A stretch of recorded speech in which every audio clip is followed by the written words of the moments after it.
Bienvenidos a La Hora del Museo, el podcast del Museo Histórico Nacional. Identidad, cultura, patrimonio y más. Soy Rocío Muñoz y te invito a un encuentro diario con la historia y sus protagonistas.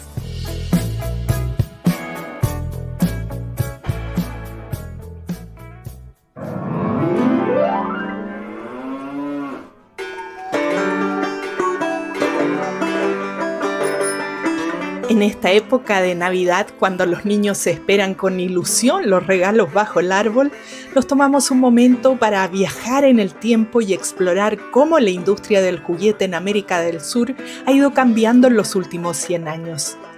En las primeras décadas del siglo pasado, la mayoría de los juguetes eran importados, especialmente de Europa y Estados Unidos.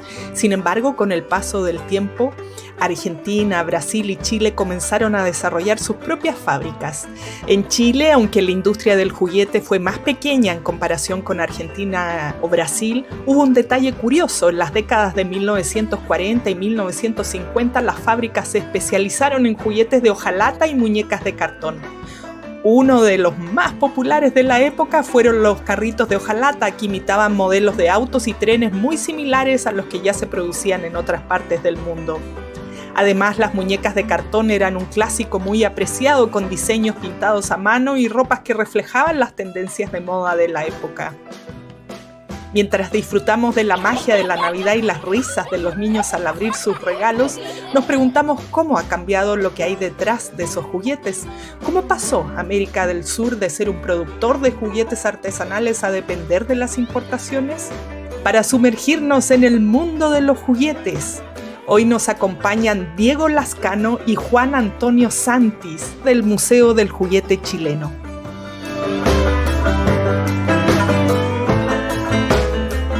Bienvenidos Juan Antonio y Diego, qué gusto tenerlos aquí en La Hora del Museo, y me da más gusto todavía este tema que vamos a disfrutar el día de hoy. Así que desde ya les digo a quienes nos escuchan que se acomoden y disfruten en este viaje que vamos a hacer. Así es. Bueno, muchas gracias por la invitación, de prestado, porque vengo del otro lado de la cordillera, de Uruguay y de Argentina. Así que bueno, hemos hecho este joint venture con Juan Antonio para dar a conocer un poco, quizá muy desconocida la historia de la fabricación de juguetes en la región, porque la mayoría piensa que todo era importado, pero acá se fabricó mucho y muy interesante. Todo importado. Bueno, ¿cómo se conocen ustedes? ¿Son los juguetes los que los ponen en contacto? ¿Cómo es esa historia de este joint venture, como tú decías, Diego, que los lleva a encontrarse hoy y, bueno, a dar una charla sobre el tema también? Bueno, nada, muchísimas gracias por la invitación al podcast. Es un joint venture que tenemos con Juan Antonio, o una aventura que seguimos de hace más de 20 años ya, investigando y descubriendo lo que ha sido la industria del juguete en la región, en Chile, en Argentina y en Uruguay. Y bueno, la mayoría de las personas quizás no sabe, en profundidad mucho menos, cuál ha sido la aventura de estos jugueteros desde la década del 40 en adelante. Así que un poco nuestra misión ha sido ir descubriendo, desvelando un poco este misterio para el común del público. ¿Y cómo se conocieron ustedes? ¿Fueron los juguetes los que los pusieron en contacto? Sí. ¿Cómo es esa historia personal?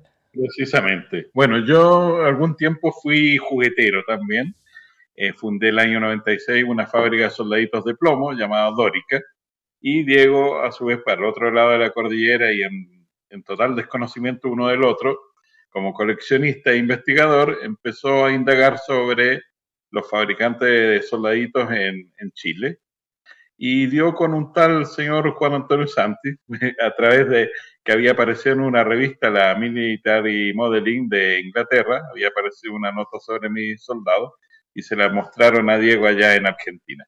Entonces, hasta que se contactó conmigo a través de vía fax, era esos tiempos, y en uno de los viajes Diego nos quedamos a juntar, y ahí se sorprendió porque él pensaba encontrar un viejito, así como 90 años, que había fabricado juguetes. Y ese fue el inicio, y al poco rato de conversar, estaba esta idea de los juguetes locales, que yo ya tenía cierto interés e inquietudes. Incluso le había comentado a Diego que había ido a alguna exposición que organizaron en el Instituto Cultural de Las Condes, creo año 99, donde se aseveraba que en Chile no hubo industria juguetera.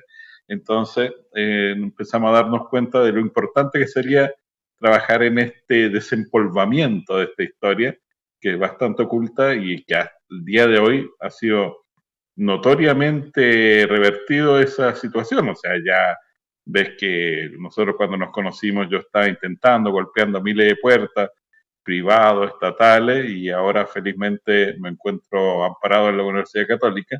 Y este es un paso importante para lo que se viene, que es en algún momento instalar el museo en forma física, más allá de las exposiciones que estamos haciendo permanentemente.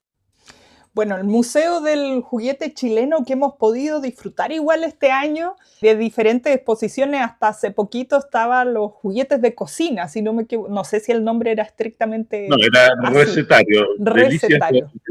Delicias del ayer.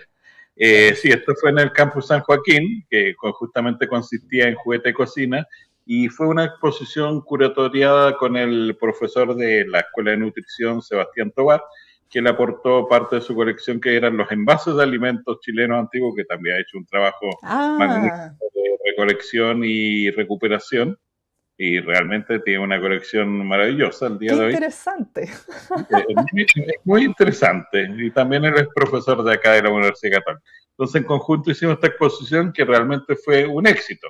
Uno, porque estaba muy bien ubicado dentro del campus, pero el tema también se tornó muy atractivo, porque eran las cocinitas, los juegos de ollita, y más ver los alimentos como la cocoa Ruff, que no evoca Mi muchas mamá cosas. me hablaba de eso, yo no alcancé a probarla. Y ahí viene el dicho, los tiempos de la cocoa. ¡Ah! Mira, no tenía idea. Buenísimo. Bueno, además me imagino que en ese público más juvenil, como son los estudiantes que pasan todos los días, independiente del público que fue hasta allá a ver la exposición, sino que los que digo que pasan habitualmente habrán estado felices con los juguetes de cocina. Se notó bastante interés. De hecho, no siempre estuve yo ahí, pero todas las veces que fui había gente, incluso generé visitas guiadas espontáneas cuando veía personas interesadas mirando, les conversaba, y era increíble cómo se activa el recuerdo, la emoción, con todos estos elementos que evocan esos años. Sí, y lo mismo pasa al otro lado de la cordillera, sí. que de hecho, no sé si alguna vez te lo mencioné, la primera exposición que yo pude hacer de juguetes chilenos fue en Uruguay, aquí con mi colega Diego Lascar. Eso fue primero en abrir las puertas ahí. Sí, bueno, fue una cuestión así en equipo, de todas maneras. Fue un proyecto que surgió con el título de Juguetes del Fin del Mundo, porque verdaderamente estamos en el fin del mundo, según la visión del hemisferio norte. Y a partir de eso, contactamos con el Centro Cultural de España, en Montevideo. Se le hizo la propuesta de los juguetes antiguos, entre comillas, entre 1910 y 1960, fabricados en Chile, Argentina y Uruguay. Y en ese punto, Juan Antonio pudo viajar con, ¿cuántos eran? Más de 100 juguetes. Sí, una cosa 100 así. juguetes. Fuimos llevando esos juguetes para allá. Yo aporté la parte de la colección argentina y la parte uruguaya. Y después esa misma exposición se replicó en el Instituto Cultural de Providencia entre diciembre de 2004 y marzo. O sea, justo ahora se cumplen en estos días 20 años del montaje de esa exposición, que duró 3 meses y tuvo 25.000 visitantes, una cosa así. Y fue la primera vez que se exhibieron los juguetes de la región, la primera exhibición realmente, un poco para contrarrestar lo que decía Juan Antonio, esa exposición de juguetes en Las Condes, que prácticamente negaba la existencia de la fabricación de juguetes en Chile, sobre todo. Bueno, quiero que hablemos en detalle de eso, porque es un poco desconocido. Yo ya estoy pensando en los juguetes que yo tenía, que eran las Barbies, sobre todo, y decían Made in Taiwan. Ya ni siquiera se hacen en Taiwán, se hacen en China, y dice Made in China, casi todos los juguetes, no sé, bueno. Pero hoy ustedes nos contarán parte de esa historia. Antes de ir con eso, para quienes no los conocen o no los siguen en las redes, cuéntenos cada uno. Ya Juan Antonio un poco nos decía que él tuvo su fábrica de soldaditos de plomo, pero cada uno cómo partió como coleccionista, los juguetes desde siempre, porque los juguetes, nos dé vergüenza o no, nos gustan a todos, tengamos la edad que tengamos, igual nos sigue llegando al corazón. Efectivamente, no, a mí por lo menos nunca me ha dado vergüenza, siempre he sido un niño es más, a mucha honra. Es más, te comento, modo anecdótico, cada vez que hago visita guiada en las exposiciones, hago una antesala a los visitantes y intencionalmente los incomodo un poco diciendo que esta es una exposición exclusivamente dedicada a los niños. Entonces ponen cara de, entonces, ¿qué hago yo acá? Y ahí indico niños entre 0 y 120 años, porque todos podemos ser niños en su momento si lo queremos. ¿Cómo llegué yo a este mundo? Como te digo, siempre tuve interés en los juguetes, pero no era coleccionista. Creo que coleccionaba más soldaditos, pero tampoco era un avisado coleccionista, era solamente un juntador, podría decir. Y justo el año 2000 yo hice un posgrado en la Universidad de Chile sobre museología, y yo diría que ese fue uno de los detonantes importantes. O sea, un profesor nos encomendó un trabajo que consistía en diseñar y hacer el guión museográfico de una exposición basada en un solo objeto. Ese era el reto, un solo objeto, y que no sea un objeto ortodoxo como escultura, pintura, paleontología, arqueología, etcétera, sino que incluso dijo, vean en su propia casa. Y yo me acordé de un camión japonés, nótese, que tenía pilas, muy bonito, que hacía ruido, tocaba la campanilla, prendía las luces, y dije, voy a hacer la exposición basada en este camión. Pero el profesor se fue, Santiago Aranguis era, y se devolvió y dijo, importante, pero que sea chileno. Entonces me desbarató el camión. Aumentó el desafío 1000%. Pero recordé que pocos días antes ya había estado en la Feria Antigua de Valparaíso y vi un tanquecito que decía Fabchil, o sea, ni siquiera se leía completamente, pero era obvio que era fabricación chilena, que después resultó ser de Ramón Vázquez Carvajal, que estaba en Cerro Los Placeres, su fábrica en los años 40. Y volví a la feria la semana siguiente y estaba el tanque. Eso ya fue un motivo muy importante. Y luego vino, y yo diría el esencial, fui a la Biblioteca Nacional a buscar material para el trabajo, la infografía de la misma exposición, y me di cuenta que no existía absolutamente nada. Nadie en Chile había trabajado sobre el tema de la industria juguetera, ni siquiera de la infancia, salvo algunas cosas medio folclóricas como de Oreste Plat, pero así en profundidad lo que es la industria, nada. Entonces, de verdad, esa fue la motivación. Y desde ese momento me propuse coleccionar, investigar y algún día instalar el Museo de Juguete Chileno. Esa fue mi introducción. Increíble, pero cierto, que nadie le había seguido la pista a estos objetos esenciales para todos los seres humanos y que no distinguen clase, ni raza, ni nada. Todos hemos tenido al menos un juguete. Diego, en tu caso. Es distinto el origen. Bueno, coleccionista desde niño, muy niño, tenía una rara afición que era juguetes para romper y juguetes para guardar. Todo lo importado, yo vivía en Argentina cuando era niño, todo lo importado era casi prohibitivo, porque no se importaba mucho en Argentina en esos momentos. Entonces, aquellas cosas que yo podía conseguir importadas eran para atesorar. Y todo lo que es nacional era para romper, o sea, para experimentar. Craso error el mío, por supuesto. Empecé por lo contrario, destruyendo el patrimonio que luego intenté y sigo intentando recuperar. Con los soldaditos, básicamente, pero me llevó mi trabajo profesional. Yo soy realizador audiovisual, retirado ya hace muchos años, y en ese momento, en esos años, a fines de los 80, principios de los 90, trabajaba en videocreación, sobre todo mucho trabajo para Europa y demás. Y empecé a utilizar juguetes antiguos que iba comprando en las ferias para hacer collage electrónico, que trabajaba también con los primeros programas de digitalización, con juguetes antiguos, animando juguetes antiguos y demás, básicamente aviones, algunas otras cosas. Eso me llevó a que en el año 95 me contratara la Dirección de Museos de la Ciudad de Buenos Aires para hacer un documental sobre la exposición que cada tanto hacía el Museo de la Ciudad, que se llamaba Juguetes con Historia. Hice el documental y ahí quedé pegado. No me pude escapar más, y ya hace 31 años que estoy con este tema. Y eso me llevó a investigar muchísimo los orígenes de los juguetes en Argentina, y después me fui a vivir a Uruguay a fines de los 90 y tuve esa chispita que me dijo, bueno, voy a empezar a investigar el juguete en Uruguay porque me parecía mucho más asequible, más chico todo. No había nada, solamente había guías telefónicas con datos de fabricantes de la década del 30, del 40, del 50. Así que como trabajaba en los medios, me comuniqué con un periodista muy conocido, el programa de radio, el más taquillero de la tarde, y empezamos a preguntar a la gente si conocía algún fabricante, si estuvo vinculado. Además, bueno, 150 llamados en 3 emisiones. Wow. Me iniciaron el camino de un país pequeño, pero con muchos fabricantes. Eso fue el resultado luego de un libro que se llamó Juguetes Uruguayos 1910-1960, ya en conjunto con Juan Antonio, con este proyecto de Juguetes del Fin del Mundo, en donde unimos los 3 países y nos planteamos un desafío que por suerte Juan Antonio lo ganó, que es el primero que consiguiera fundar el museo en el país que fuera, en Uruguay o en Chile, el otro estaba obligado a pasarle su colección o darle en comodato su colección.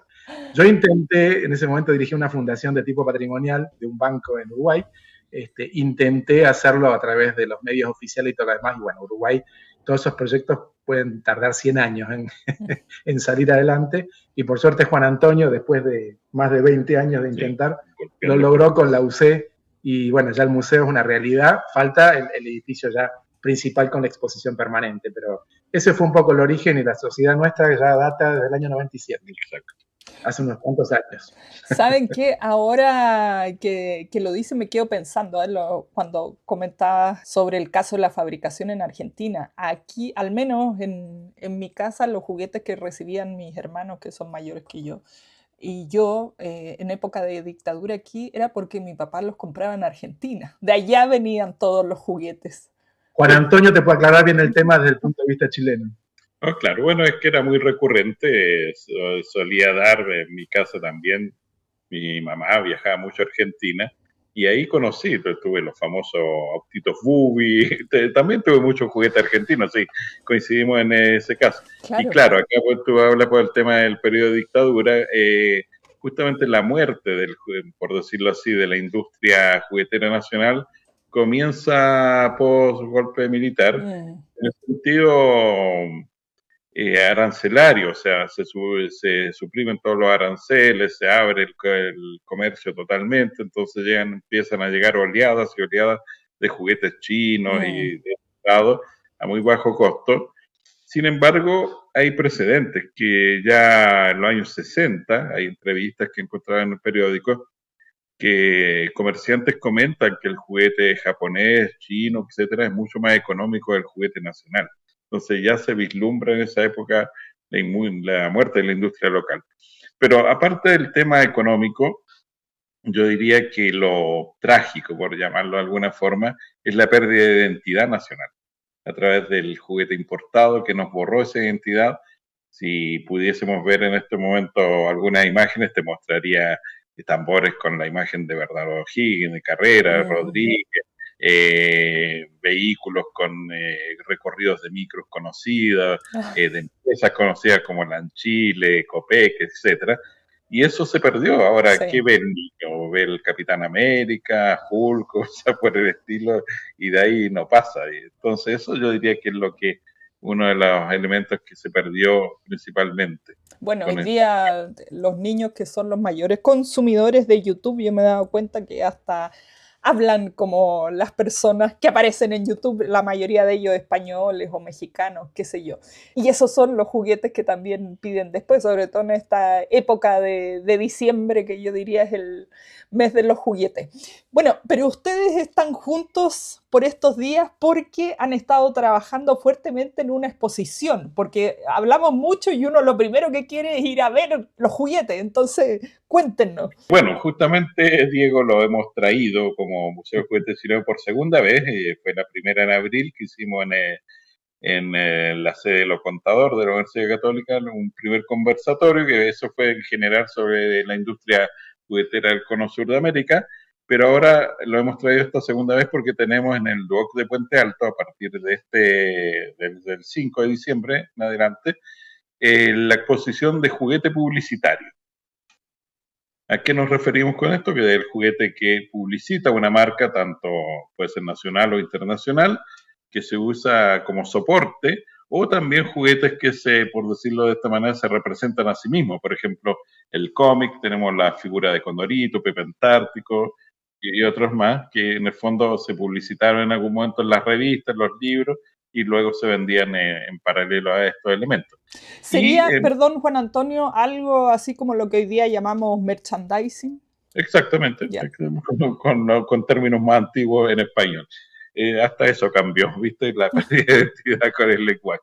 Ya, y en este contexto de exposición también decidimos hacer un conversatorio sobre el mismo tema, pero ahí ya se amplía, porque la exposición solamente es juguete chileno publicitario, pero el conversatorio ya lo extendemos a la región con Diego, o sea, de juguete publicitario argentino, uruguayo y chileno. Es interesante porque tiene que ver también con la identidad, que es lo que hablaba Juan Antonio hace un rato. El primer conversatorio que hicimos en abril fue sobre un poco los orígenes de la industria del juguete en la región, pero también destacamos aquellos juguetes que son característicos y que representan elementos de la identidad nacional, simbolismos, la parte patriótica, cosas que tienen que ver con la región, lo que se llama propaganda cultural difundida a través del juguete, o sea, un guasito en miniatura, un gauchito, y también, por ejemplo, el tema de las historietas, Condorito, Mafalda, Hijitos, Anteojitos, que son personajes argentinos para la infancia, en revistas infantiles, y eso, en el caso de la publicidad también, tenemos una buena parte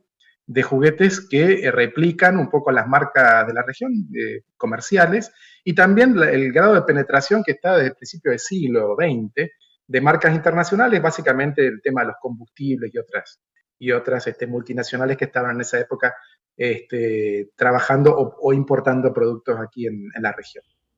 Cuéntenos de algunas piezas clave. Yo estoy mirando aquí algunas en la imagen por la cual se ha difundido esta exposición que va a estar abierta este enero y también la charla respecto a este tema. Pero no sé si cada uno tiene su pieza favorita o alguna que sea icónica de este tema que nos están contando. Claro que sí, pero hay una que, ahora que toca el tema, hay una que une los dos lados de la cordillera, que es el camión, no sé si tienes la imagen, el camión del distribuidor de la Orange Crash, que fue una campaña publicitaria. Acá en Chile el juguete lo fabricó Carlos Neumann y era la misma suerte de canje a través de las tapitas, que tú ibas juntando las tapitas. Uno lo podía canjear. Claro, no se compraba, se canjeaba por consumo de la bebida. Entonces tú juntabas las tapas, las canjeabas primero en los cajones y luego las canjeabas por el camión y lo armabas completamente. Y curiosamente se hizo la misma campaña en Uruguay, no en Argentina, donde también la firma Erosa, una de las más conocidas de juguete hojalata, realizó su versión Camión Crash, pero un camión totalmente distinto al chileno. Sí. Lo único que se parece es la marca, obviamente, y los cajones, pero sin embargo también hay una diferencia porque los cajones uruguayos de madera, el cajón chileno de plástico. Pero hay algo interesante que mencionar. Yo no tengo la información exacta, pero en Uruguay, por ejemplo, para que el niño obtuviera el camión, tenía que presentar 8 tapitas, o corcholatas, como dicen los mexicanos, la palabra que me encanta, con el sello del camioncito debajo del corchito que venía como aislante en esa época. Pero para cada cajoncito, el camión llevaba 12 cajones con 6 botellitas plásticas cada uno, 12, tenía que presentar 25 tapitas. Wow. Por 12 más 8 eran 308 tapitas. ¿Te imaginas la cantidad de consumo siempre y cuando hubieran salido marcadas? O sea, lo estaban estimando los niños, los padres. O sea, estos son los predecesores de la cajita feliz. Es el concepto que también lo manejamos de juguete como premio, que es a través de la inclusión de un elemento, digamos, para el juego, puede ser un juguete, una figura, un elemento, un camión o un avión, lo que fuera, se convence al niño para que el niño a su vez moleste a su padre para que le compre eso. Te cuento un caso personal. A mí la Orange Crush, o Crush, como se le dice en Argentina o en Uruguay, no me gustaba mucho, pero tenía unas tapitas con futbolistas en la década del 70 que me encantaban. Yo me quedaba con la tapita y la Crush de 1 litro iba a parar al resumidero. Y por eso, para comprar otra y así. Claro. Claro, mi padre se dio cuenta y nunca más me compró una, obviamente. Estoy pensando yo en mi experiencia muy de los años 80, de haber sido algún juego olímpico de los años 80. Colacao traía a los deportistas también. En Argentina y en Uruguay fueron lanzados por primera vez en 1964, que era para promocionar las Olimpiadas de Tokio. Y cada 7 tapitas, más 5 pesos argentinos de la época, que sería irreproducible hoy la cantidad de ceros que le han quitado a la moneda argentina, con ese dinero, el dinero, o sea, las tapitas era para mejorar el consumo o invertir en el consumo de la bebida, y los 5 pesos se juntaban para el apoyo al equipo olímpico argentino. Y esos se fabricaron aquí también Sí, acá también se utilizaron, pero 4 años después, para la Olimpiada México 68 y a través de la Oran Crash también. Así esas cosas se manejaban al interior de las empresas que marca iba a ser la que lo representara. Estoy pensando, para mí sigue siendo hoy la Oran Crash la bebida más rica que puede haber y ahora estoy sospechando de dónde viene eso. Esas asociaciones que uno cree inocentes. Muy buena publicidad. Te puedo asegurar que la Oran Crash de estos años de los camioncitos, que es diferente la botella, era un color ámbar. La publicidad explicitaba que el color ámbar era para preservar el 12% de jugo natural de naranja. Así que debe haber sido muy diferente a la Oran Crash. Claro. Por supuesto, hoy día ni el jugo de naranja tiene naranja, así que... No, son todos saborizantes y químicos. Bueno, sigamos hablando de esta publicidad hecha juguete, porque yo vi ahí este perro famosísimo. ¿Cuál? ¿El Nipper o el negrito? El blanco con orejitas negras. Ya. Nipper, eso es de la RCA Victor. Exactamente, de la RCA. Claro, es icónico, es norteamericano, por supuesto, pero acá también teníamos versiones locales. Este perrito está hecho por una firma, es que bien interesante porque hacía objetos publicitarios, pero su fuerte era el objeto religioso en yeso, que se llamaba Navarro Hermanos, y no solamente hizo el Nipper de la RCA, también está la ovejita de Paños de Tomé, también realizada por la misma. ¡Wow! ¡Qué increíbles piezas! Sí, son maravillosos. Pensé que va a haber otro perrito en la exposición, que es muy interesante porque también hablamos del juguete político.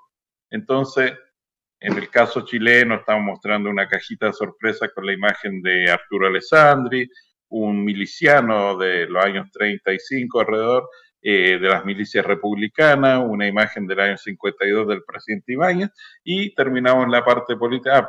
Perdón, me salté los recortables de la revista Cabros Chicos de la época de la Unidad Popular, y terminamos con un perrito muy icónico en los últimos años, negrito con un pañuelo rojo en su cuello, que se fabricó en el año 2020 por un señor llamado Jorge Turrieta, que vio el nicho comercial de sacar a este perrito y sacó una partida y luego desapareció. Y supe después que este señor falleció en un accidente, se cayó del techo haciendo unos arreglos. Así que se acabó la fabricación del perrito. Del perro matapaco. Exacto, pero como juguete político es muy representativo e importante. Claro, wow, y qué bueno además que alguien haya fabricado juguete a esta altura. Bueno, hoy día se pueden hacer en impresoras 3D, ¿no? Este señor Turrieta se caracterizaba en su época, en los años 80 fabricó soldaditos, la abeja maya, pero últimamente a lo que se dedicaba era fabricar la botella para el agua bendita de la Gruta de los Urdes. Ese era su fuerte comercial. Pero aprovechó la posibilidad de vender este perrito. Esa botellita yo la tenía hasta hace poco. Así que qué interesante todo este recorrido. Bueno, quería hablar de eso, de lo que ustedes decían, la fabricación de juguetes en el Cono Sur. Porque al principio conversábamos que hoy día uno piensa todo es chino y que siempre fue así, pero no siempre fue así. Y tiene su razón. Diego se va a explicar un poco de eso. Los primeros juguetes fabricados en la región, que coincide un poco la historia en Chile, en Argentina y Uruguay, datan de fines del siglo XIX. Son juguetes muy sencillos, algunos rodados también, y juguetes de madera. Los juguetes venían de Europa desde fines de la época de la colonia. Ya en épocas independientes se seguían importando cajones de juguete. Todo eso está en los manifiestos, en los registros de carga de los buques que pudimos rastrear en los periódicos, en hemerotecas de 1820, 1830 y demás. Y el periodo de la Primera Guerra Mundial lo que hace es suspender el tráfico marítimo por obvias razones, y ahí comienza muy tímidamente a generarse, sobre todo ebanisterías, o sea, madera que trabajaban muebles finos, comienzan a hacer algunos juguetes para suplir la falta de los juguetes importados. Si bien tenían bastante stock, los grandes departamentos, como en este caso en Argentina y en Chile, Gatti Chávez, o London París en Uruguay, es un poco el origen de la mínima industrialización o de la fabricación en serie de juguetes en la región. El fenómeno de la Segunda Guerra Mundial directamente destruye la industria del juguete. Principal exportador de juguete era Alemania y en segundo término Japón, antes de la Segunda Guerra Mundial, Entonces ahí comienza lo que nosotros denominamos el siglo de oro o la periodo de oro o dorado del juguete en la región. Ahí los jugueteros locales, materiales como la madera, la hojalata litografiada, pasta y otros materiales compuestos, lo que hacen es directamente suplir la demanda, o sea, suplir a los comerciantes, a las grandes tiendas, porque la demanda continuaba, digamos, como siempre, sobre todo para periodos como Navidad o los Reyes. Y eso hace que, de alguna forma u otra, la industria local lo que haga es replicar, copiar un poco lo que eran los juguetes que venían de Alemania hasta antes de la Segunda Guerra Mundial, pero con una diferencia, que muchos ya tenían el color o el sabor local. Como decía Juan Antonio hace un rato, bueno, en vez de venir el camión de Shell de Alemania, se hacía el camión de Copec o de YPF en Argentina, o de ANCAP en Uruguay, que son las petroleras nacionales. Y eso también le da un toque identitario muy interesante y crea la identificación con el niño que juega, porque el niño chileno, argentino, uruguayo con un juguete alemán no puede replicar en miniatura la realidad porque no son los elementos de su propia realidad, lo que ve en la calle. El juguete es eso, ni más ni menos que la representación en miniatura de los elementos de la realidad para que los niños practiquen a ser mayores, en un entorno controlable, es decir, ellos conducen el camión con sus manos, no pueden conducir un camión real, pero sí juegan a ser choferes y demás. Por supuesto, las niñas siempre estuvieron relegadas al gineceo, ¿no? A la cocina, lamentablemente, que hoy se llama esos juguetes de género, que son los juguetes, las cocinitas, los homenajes, las ollitas, las muñecas y nada más que eso. Pero bueno, vos decías que tenías Barbie. Barbie rompe ese esquema. Claro. En vez de ser la niña jugar a ser mamá de los bebotes, que eran bastante fantasmagóricos, Barbie es un émulo para la niña. Es la muñeca que es profesional, que practica todo tipo de deportes, que viste también a la moda y demás cosas que las muñecas de antaño no eran así. Estamos hablando de las generaciones de mujeres que se criaron desde el principio del siglo hasta la década del 50, principios de los 60. Y después, el renacimiento de la industria del juguete en Alemania y en Japón con el Plan Marshall, que inyecta dinero para que vuelvan a industrializarse países destruidos como Alemania o Japón, hace que vuelvan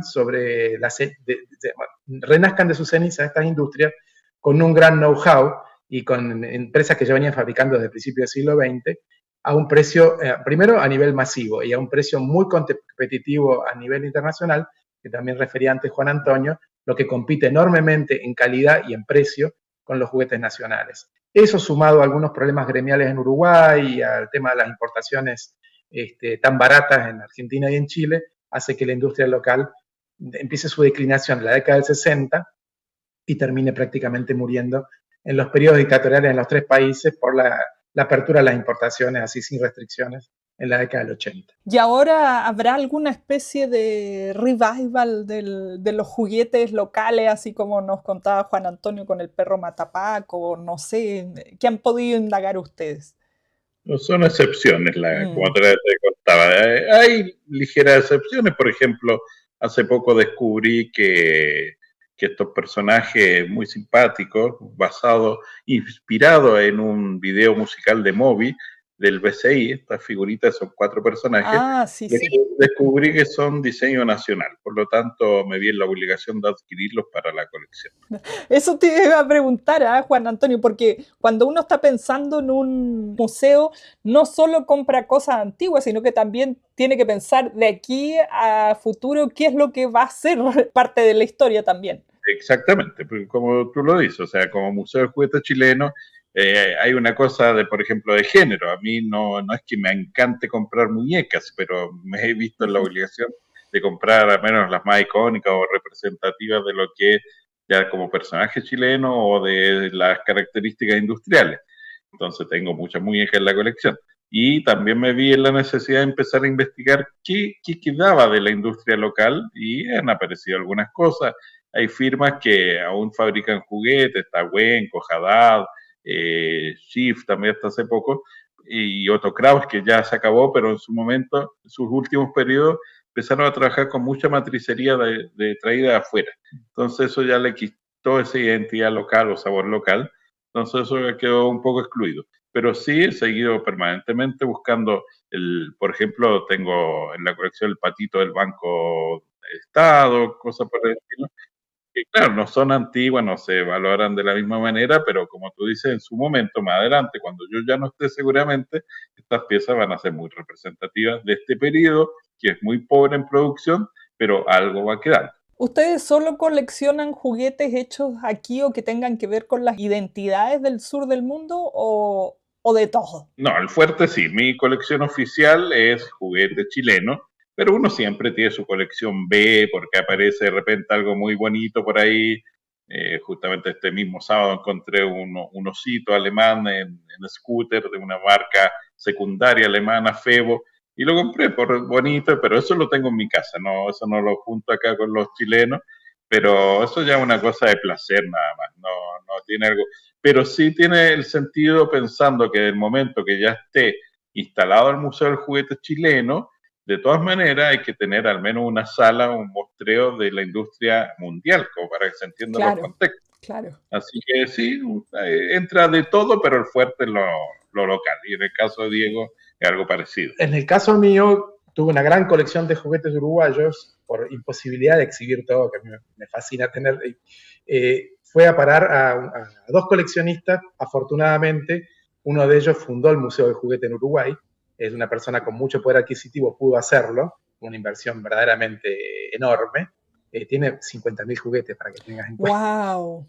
Han exhibido solamente 4.000 juguetes, pero la mitad son uruguayos y la mitad son internacionales. En mi caso personal, yo me quedé con la colección de soldaditos que vengo desde mi infancia, pero la extendí a todo lo que es la fabricación latinoamericana, desde México hasta Tierra del Fuego. Y es una colección bastante única. Tengo publicado un blog también con referencia, y bueno, vendrán libros más adelante con ese material.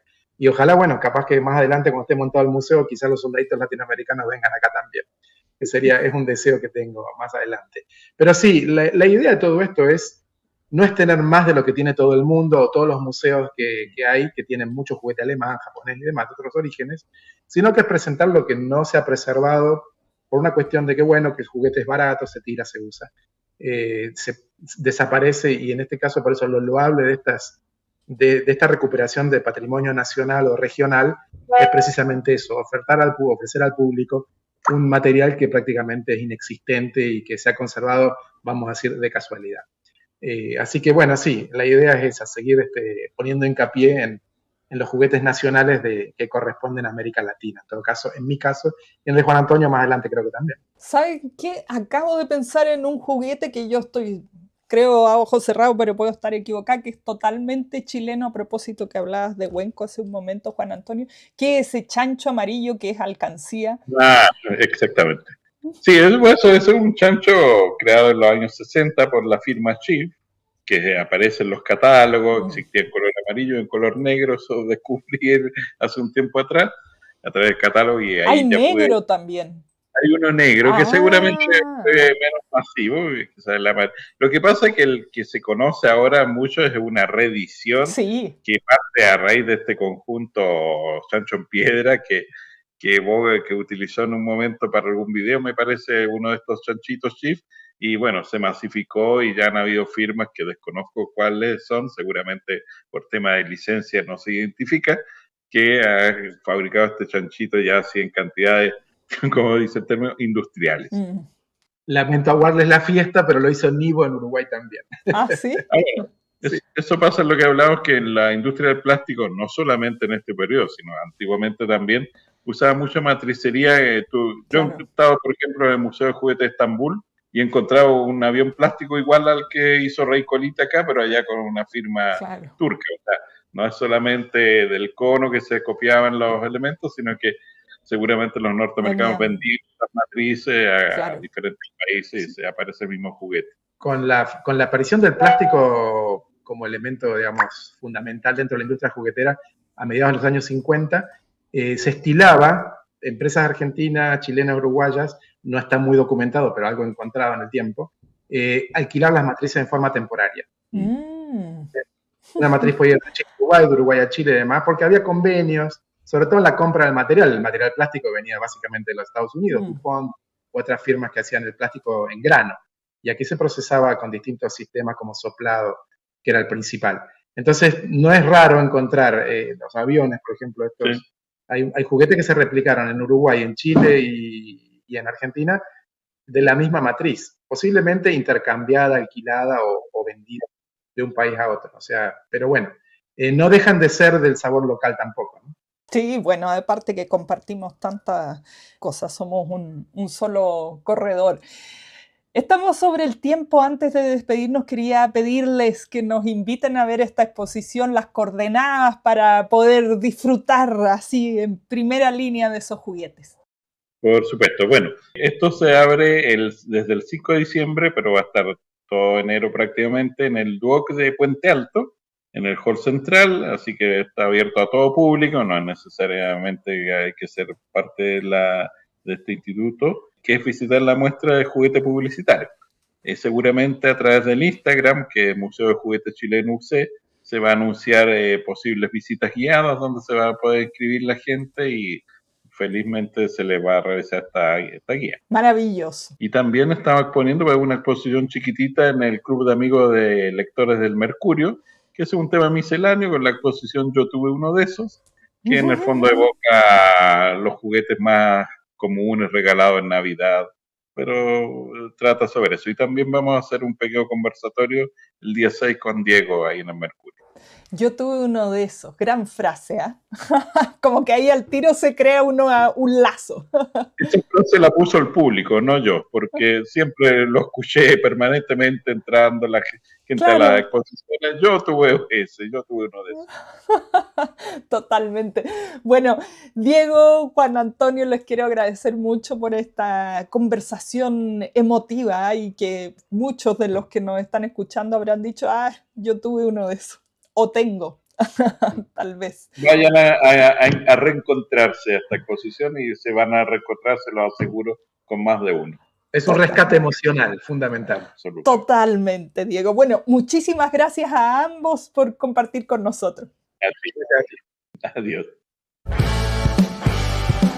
Esto fue La Hora del Museo, un encuentro cotidiano con nuestra historia, el podcast del Museo Histórico Nacional.